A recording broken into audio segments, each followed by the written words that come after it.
Vice President with Constellis, security firm. Risk management, Risk yes, management, that's right. Sorry, bigger than just security. Who was also on the post-conflict, logistics and post-conflict regions. Welcome. Thank you, Leslie. Nice to be here. One thing that really struck me listening to you talk about your expertise was the importance of coming in early. And I don't think people in our business necessarily always think about bringing the risk management firm in early. So how can that make a difference?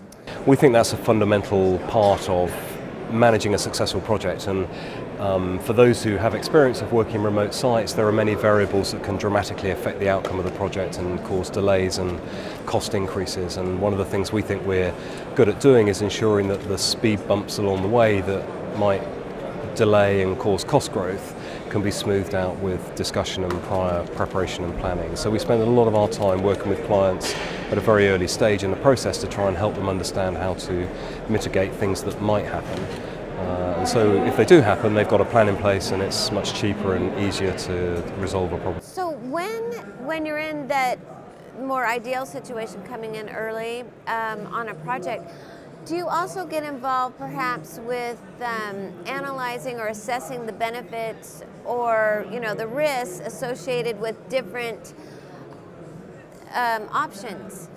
Right? There's always a lot of different options, and it seems like maybe that's another place where you might offer value. Yeah, very definitely. We aim very much to quantify the optionality of what a client may be looking at so that they can begin to understand a return on investment as they roll out a price plan or a cost plan for a program. And that, from our perspective, that's a key element of what we contribute and what makes the modelling, some of the modelling that we use so effective, because not only can a client understand a risk or a threat that they might be facing, but they can understand the cost of either mitigating it or perhaps not even doing something they were planning to do and just avoiding it altogether. Absolutely. Can you just define for us quickly risk modeling? Yeah, so the way I think most of the industry, the risk management industry, looks at risk modeling is to try and quantify risk by probability of it happening and by the effect that it will have when it happens or if it happens. And in so doing, you try and create a number which gives you the ability to scale and prioritize, because of course on a big program you're dealing with many risks and you want to be able to put them in an order that enables you to balance how you invest against each of those risks. So, are these people working out those calculations, or do you have a software program that yeah, does that? I mean you put it into software, of course, but I mean ultimately it's very subjective. People will pass an opinion about what they feel the likelihood of a risk is. You give it a number, so you can put it into a program and you can put it into a prioritized list and give it a value, but ultimately a lot of the information is based on a subjective viewpoint.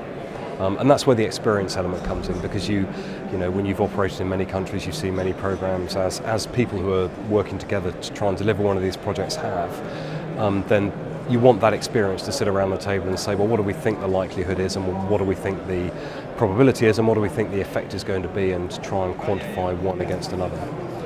And that's very important from a client perspective, because you want to understand the cost of mitigation. Absolutely, especially these days. Yeah, of course, cost is fundamental. It's fundamental. Yeah, absolutely. Martin, thank you so much for sharing this with us. Thank you. Very enlightening. Thanks, Leslie. Thank you.